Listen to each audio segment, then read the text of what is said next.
Well, hello everyone. I'm Mudit, and I'm very glad to see you again. While I'm saying this, let me quickly go across platforms and check if I am audible and perfectly visible across platforms. We, like every time, do not want anyone to miss out on these learning opportunities. If you can see me though, please feel free to comment. Okay, I'll be happy to see that. It's always great to see familiar faces from the community who are joining us in the live sessions. So I think we're live across platforms, so it's perfect. Well, I say, when I say the word community, it's important for me to introduce the community to you all, in case you are new to it. Okay, so to give a quick introduction of what AI Planet is, what we do. So I'm one of the founding members of AI Planet. We are a global data science and artificial intelligence community with the vision to educate and build AI for all to solve some of the meaningful problems out there. So we started a few years ago, and I mean a couple of years ago or so. And today we have built a community of over 100,000 plus data scientists from 150 plus countries who love to solve problems and contribute in the growth of other data scientists and AI enthusiasts on the community. And interestingly, today is a very interesting live session. Like every Saturday, we host a live session where we bring an AI change maker who is willing to contribute in the learning of enthusiasts. And today we have somebody who has been a very proactive contributor to AI Planet, formerly DeFi, has been contributing to it for a long time, used to compete in the AI challenges, used to win it, and then joined AI Planet as the director of AI and technology. So with us today we have Plaban Nayak. He's an accomplished AI professional with over 14 years of experience, and a lot of you might, if you come from the community, might already know of him. He regularly publishes his learnings through his Medium blog, through various publications. He has been a key architect in launching the AI marketplace for AI Planet, and prior to this he has been an AI leader and change maker at several companies like Xoriant, HighRadius, Infosys, Royal Bank of Scotland, and more. So, without any further ado, let me quickly loop him in for you to learn from him directly. So, yeah. Yeah, Hey, Plavan, hi. yeah. Hi, Mudit. Thanks for the intro. So, Thanks to you for confirming in such a short notice, and thanks to everyone who is joining on the on such a short notice. If you're watching it later on, then obviously um, um, you can watch it as per your convenience. But for those who are watching it live, good morning, good evening, good afternoon, depending on which part of the world you're watching us from. But yeah, over to you, Plavan. yeah, You can take the learners to the session, and fine. And I'll maybe. just present my screen. Just do let me know if you're able to see my screen. Yeah, sure. Maybe we can answer the Q&As towards the end. Yeah, because Yeah, sometimes the comments are synced to the platform with such some delay. So yeah. yeah, can see the screen. Yeah, perfect. Cool. Over to you. Perfect. Okay. So hello all. And to cut short and start right to the point, I'll be walking through a semantic search engine, basically, which deals with you write down a text in and it will search the corresponding GIFs related to the search. So this is the Streamlit platform which I've developed, and if you see I've keyed in a word that pup is running and it shows, or if I say that boys dancing, so it will try and search GIFs related to that. So it's basically preparing a vector database, querying on the vector database based on the query vector, get the similarity score, and retrieve the word vectors which are, or the sentence vectors which are matching that particular query. So in a nutshell, the concept is as such. So coming on to the theory part, or introduction part, basically it uses semantic search. So as we know, semantic search basically means dwelling down on the context. So between words, or between sentences, or between concepts and entities. So here we basically use the semantic search concept, and in order to facilitate that, we have used Hugging Face sentence transformers, because what happens in sentence transformer is they try to compare sentences holistically, and then they try to retrieve the sentence vectors rather than the word vectors. So it tends to maintain the semantic concept or context intact. So dwelling down further, like if you see, so I have given like illustrated few examples. Like for sentence A, the stock market took a turn for the worse. Sentence B, how did the stock market do today? And sentence C, the stock market performed worse than expected. So if we consider sentence A, B, and C, we could see that sentence A and C are matching when it tends to the context in which they have been used.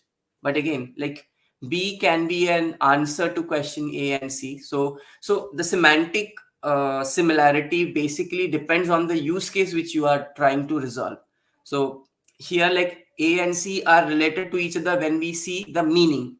The meaning are quite same. But when we have a question answer pair, then B can correlate with A as well as C. So like to start with, here we're basically using NLP or the NLP semantic search to find GIFs, and like the pipeline is as such.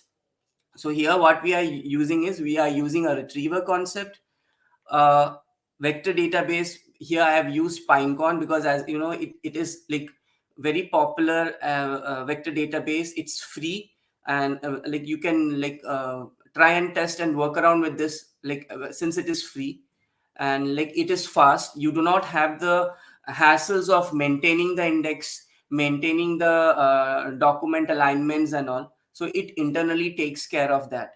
So the entire architecture is, what we do is we download the documents which is in question, or on which of these documents you want to perform a query, convert them into document vectors or sentence vectors, insert it into the Pinecone database, and then start querying. So the querying, like whatever context you give for querying, like here dogs talking on the phone, the retriever model, what it will do is it will convert this particular sentence into a center vector, and then like take the index of the Pinecone database and try to find out which among those vector database is having a similarity score closest to the query which is being calibrated. So as soon as it finds this the similar or similar context or semantic similarity, it returns those particular query vectors, and then like we get the response. We decode it and we get the response. So there are two phases. One is the indexing part. A one-time indexing step is required, and the second is like the querying part. So you're using the query vector to search from the vector database. This is the simple architecture, like in order to have the semantic search implemented. So here, as I said, a retriever to embed the GIF descriptions, and a vector database to store GIF description embeddings. So when I say about retriever, the retrievers are fine-tuned transformer-based models, the sentence transformer. So what it does is it converts the sentences into sentence vectors, and it tries to create a vector space where it places sentences with similar meanings or similar context closer to each other. And when it comes to a vector database, like I have used Pinecone over here, vector database is nothing but a collection of vector embeddings for effective management and faster retrieval. And here I have used Pinecone, which is free, but it has got professional tiers as well. Based on your needs and necessity, you can opt for that. Here I have used a free Pinecone version. So the benefits of using Pinecone is it's fast, the latency is low, it can like scale up, and it can even store billions of items at together. No need to maintain or manage the index, it will internally do it, and it's fully managed. It can auto scale, it's easy to use. So these are the benefits because of which the Pinecone database is preferred. Had there been fires, in fires also it's a vector database, but there the index management has to be done by the user. It is not calibrated internally. So because of this reason, like we have opted for the Pinecone database. And the key concepts which I use is vector search and the vector embeddings and the vector database. Vector search is like the query which you key in, it will be converted into a vector. Vector embeddings is the corpus or the document which has similar information that has to be uploaded into the vector database. And like the vector database is nothing but it stores the converted corpus vectors. So when I come to this, the overview of like using a vector database is as follows. First you need to create an index. Using that index, connect to the index, insert your data or vectors into the index. And either you can do an insert or you can do an upsert in the sense, if something is there, you can, if already like corresponding to the index some particular context is there, you can do an update. So if it is present, then update. If it is not present, then insert. So this is what the upsert mechanism is all about. And like in order to use the pinecone database, like you have to follow these steps. Like first of all, create an index, connect to the index, insert the data or the data vectors corresponding to the index. And once you have the data populated into the vector database, you can either query the data, filter the data, fetch the data, manage the index, or manage data. So basically the concept which is being illustrated over here is not limited to GIFs. You can use it for video search mechanisms. You can use it for document search mechanism, basically implementing a search engine kind of thing. And like you can have your own custom corpus data set, and you can upload it into vector database or like the pinecone database, and you can implement a FAQ or a search engine kind of thing. So it can be extended to many other use cases. So one among them is like a GIF search, which is being implemented over here. And like, so the pinecone database is as such. So whenever like you go to app.pinecone.io and log in, a default pinecone API will be created for you. So this is how, like, a default organization or a default project will be created, and whenever you create an index, the index will be calibrated and registered over here. So I'll walk you through how an index is being created. So coming down to that implementation part. So before going to the implementation part, Mudit, if anyone has any queries, like, No, not yet. hello. Yep, not yet. Okay. So the required libraries for this is the Pinecone client and the sentence transformers. Pinecone client facilitates the vector database part, and sentence transformers goes for the vector embedding part. So these are the two required libraries we need to install. And once installed, like, this is basically like facilitating the Jupyter notebooks to display GIF images. So this chunk of code facilitates that. And the data set which we'd be using is the Tumblr GIF description data set, which contains over 100,000 animated GIFs and like 120,000 resources or the sentences describing those visual content. So the GitHub link is also over there. So I've just done a wget to get that particular zip file, and then I've unzipped the zip file, and like what I have done is, like, those files, if you see, they are in TSV format. So I have used just pandas and like downloaded the TSV format data into a data frame. So if you see over here, this data set basically has two attributes. One is the URL and the other is the description part. The URL is simply nothing but like it contains the URL link to that GIF files, and like the description part contains the description or describing that particular GIF, like what the GIF is all about. So if you want to like see if you want to analyze the data frame, you can see that like there are a lot of duplicates in this particular data frame. But like nothing to worry about. These duplicates generally mean that there is one particular URL link, but it has got 4 different descriptions describing it. So if you see, like, I have taken one duplicate data, and like if you see, this is the same URL, but it has got different data descriptions. Like a man is running fast next to the woman, and like the same like GIF, it has got another description. So it is basically like having different prompts and facilitating the vector search. So the database is as such. Like instead of that, you can use your own custom data set, and like which has got the description, and like, instead of the URL, you can have some context over here. So like you can apply this particular semantic search to documents as well. So here we have GIFs, because of that we have URL, but you can have some context information over here as well. So this is how like when you are trying to display that particular GIF information using like HTML in Jupyter Notebook. So if you see this man is running fast next to woman running fast, so this is the GIF associated, and at the same time you have a very different description for the same GIF. So this is basically doing an exploratory analysis, like how the data is and what the data is, in order to understand, because we have to store this data into vector database. In order to do that, we need to understand what is the metadata information associated with the data we have. So here the metadata would be nothing but like it would be the URL and it would be the description. So these information has to be stored in the vector database. Mm, So coming down, what we'll do is we'll initialize the vector database. In order to initialize the vector database, what we do is like, okay, here I have displayed the API key, but make sure that like you you have a private API key, and this is never to be exposed. This is just for an experimentation purpose that I have done. So first is you have to connect to the Pinecone environment. So in order to connect to the Pinecone environment, you need to have an API key with you.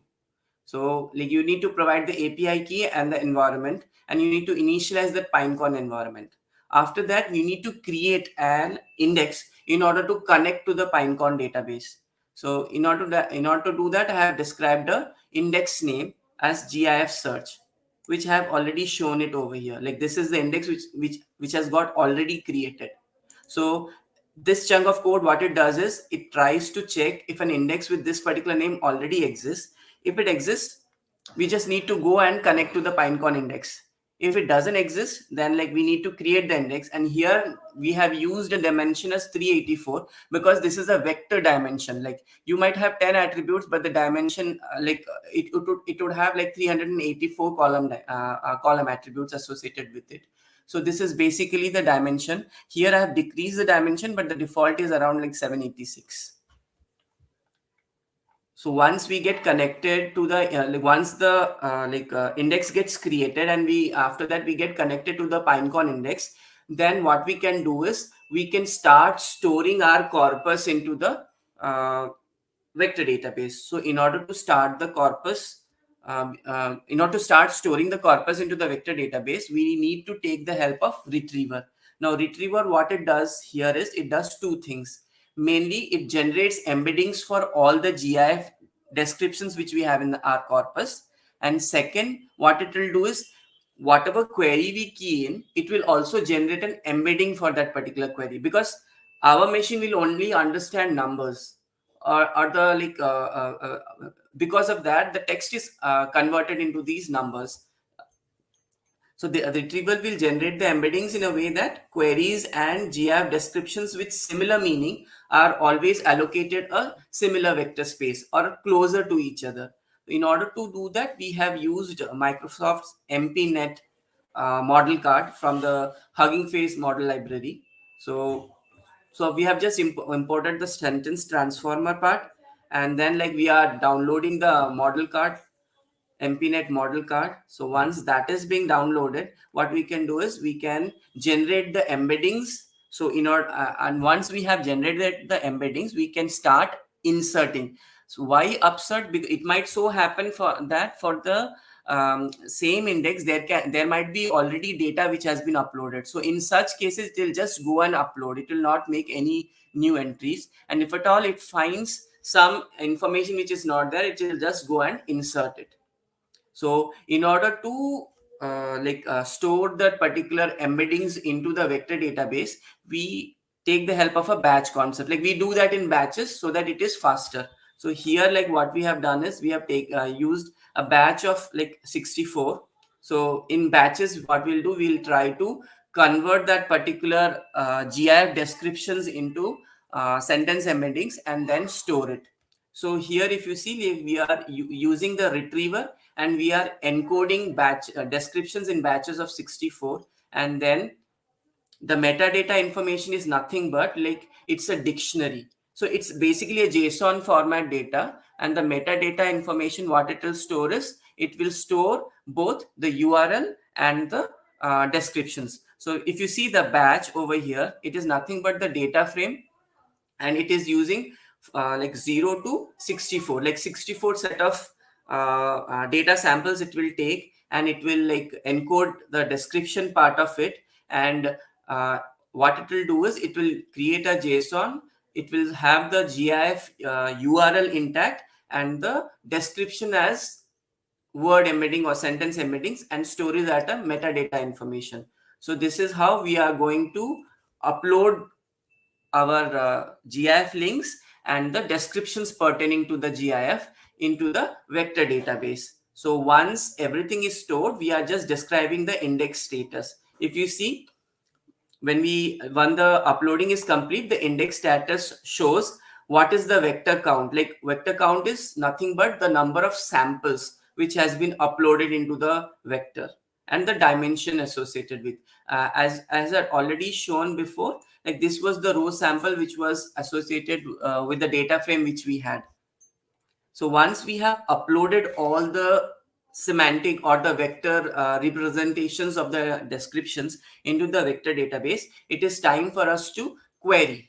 Like it is time for us to like write down a query, and like the query would, the retriever would convert the query into vector embeddings, and it will go to the vector database and try to find vector embeddings which has a similar context or semantic similarity with the query which has been keyed in.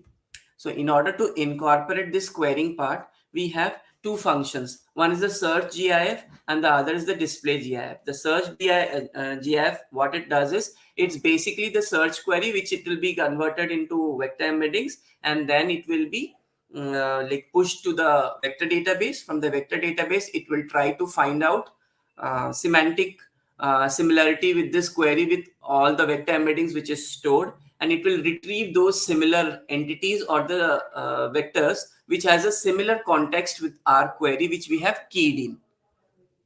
So this is the concept behind using this search GIF function and display GIF function. Display GIF function is nothing but it is like it will display that GIF URLs in HTML format in the collab notebook. So if you see here, what we have done is, like, we have used this function. The input to this function is the query which we are trying to search, and we are converting that query into vector embedding. Then what we are doing is we are using the index in the vector database, and what we have done is, while we have defined this particular vector database, we have mentioned that we need to use cosine similarity in order to calibrate how similar two contexts are. So so we have, what we have done is, we are feeding in the query vector embedding into the index part, and top k is nothing but top 10 similar queries will be returned to us, and include metadata is equal to true. It means like we will get that particular URL also. So what we have done is, like, now once this query is being executed, we would get uh, a JSON format data, and like the entire metadata would be imbibed into the matches dictionary. So because of that, like, we are using this matcher dictionary, we are looping in through, because since it has returned us 10 different URLs matching our query, so we have to loop in through and extract that particular URL part and append it into a list. Now coming on to the display GIF function, we will key in that particular URL list to the display function, and it will display the GIFs which has been returned. So if you see here, I am invoking the search GIF function, and I've mentioned that a dog being confused. So what will happen is, this particular query will be converted into vector embedding with the index of the Pinecone database. This particular vector embedding will go for a cosine similarity match. So wherever it finds, or the cosine similarity match is closer, those 10 different URLs will be returned to GIF, and then we can display this particular GIF. So if you see a dog being confused, these are the top matches which the vector database has returned to us. And similarly, like, if we go and check this out, people cheering, So if you see over here, like, so it has gone for these are the GIFs or the descriptions which have a match closer or a closer proximity to people cheering. And since same here, like boys dancing, if you see the GIFs which are being returned is nothing but those GIFs description is very similar to the query description which we have. So because of that, it got closer cosine similarity, and like we have returned the top 10 vector embeddings, which is matching our query vector embedding. And like, yeah, this is the Streamlit app which I was talking about, which I have developed. So if you do this, people cheering and press enter. So here also, if you see, like, people are cheering, and like if you see dogs running, if you see, like, yeah, this is how like the images would look of dogs running. And just imagine that whatever you key in, it shouldn't be something out of context, like, because your vector database has a corpus which is like intuitive to your organization or is of requirement. So your search queries would be having a proximity to the use case or the intuition which you have. So if I give here like rockets flying, so if it has some proximity, or if it has some similarity, then it will see. So rockets flying. So the database which basically we used had these particular informations or had these GIFs. So based on that, it is able to return us like the GIFs associated to our query. So this is how like we can have a search engine calibrated. Like it can be extended to document search, it can be extended to video search, and it can also be like extended to like music search, or like something like you have in Spotify, you can search your favorite music. So this is just an intuition of how you can incorporate use this particular logic, and probably like incorporate in the use cases which would be very intuitive in your organization or something you want to experiment around with. Yeah, Mudit, this is all like a short description about like vector search using for GIFs. So if at all any questions, like I would be happy to take it up. Yeah, hi. So there are a few questions. So the Mhm. first one is like the index here is by Rishikesh. It's asking the Mhm. index here is a numeric one or can we keep string as index? String as well. If you see over here, this is the index. It's a string index. So internally, it will allocate it to some index management system. If you see like GIF search and some particular API key has been associated with it, but it can be a string. It can be an alphanumeric variable as well, alphanumeric content as well. Okay. Yeah. And the next question is by Alan, where Hmm. he asks, are there any specific challenges for applying semantic search for videos instead of GIFs? Yeah, the challenge would be you need to have your corpus. So if you are able to see, what I have done is I have collected the corpus. It's the Tumblr data set.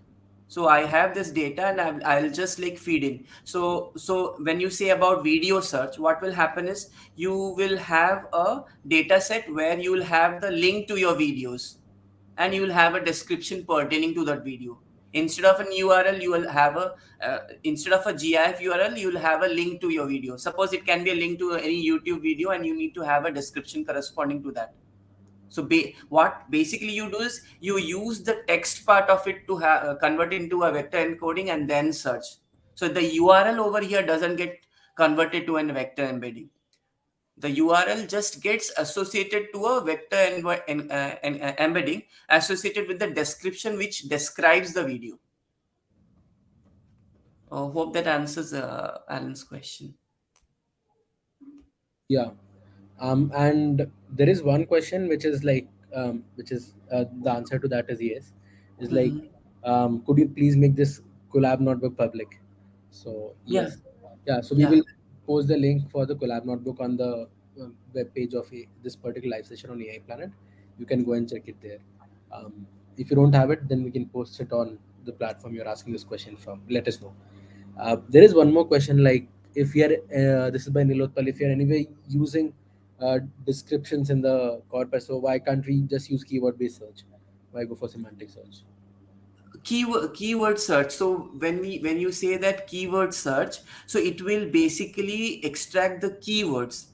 But the so suppose here a man, glaring, sunglasses, okay, but instead of a man, a boy, or it can be something, right? So if we directly go for keywords, the semantic context will not be returned. You will have a keyword, but from that keyword you will try to formulate the context, so that would be difficult. But like when we have a sentence already, the context in which it will be in which it is being used, it becomes very evident, and it becomes easier to retain the context than using keywords.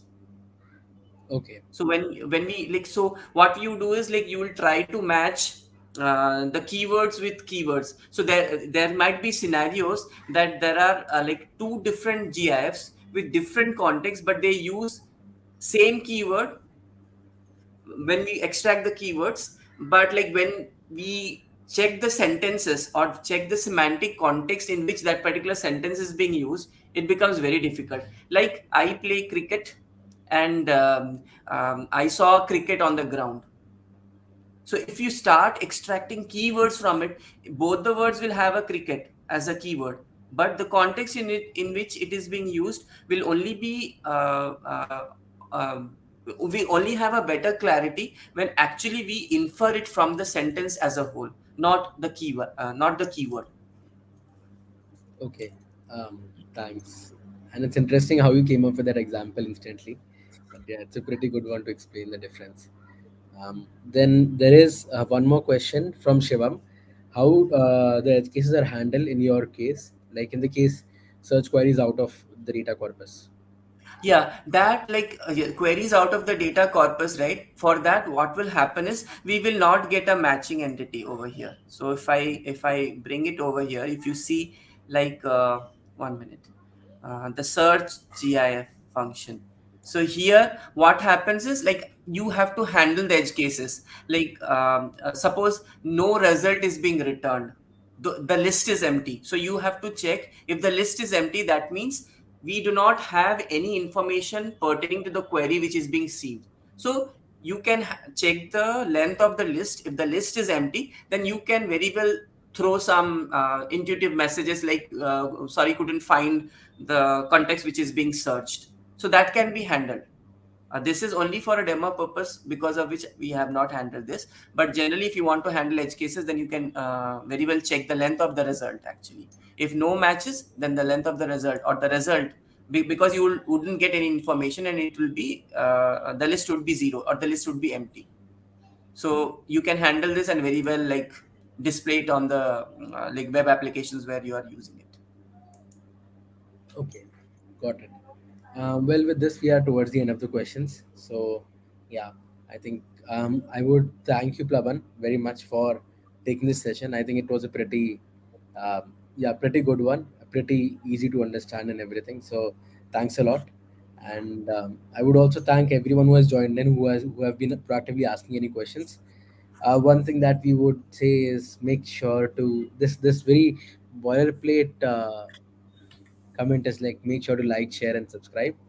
But well, thank you everyone for joining in, and thanks to you, Plapan, again, Yeah, and thanks. everyone. We wish you a happy learning, happy weekend ahead. We'll see you very soon again on AI Planet. Stay tuned. Cheers. Thank you. Bye. Bye. Bye bye.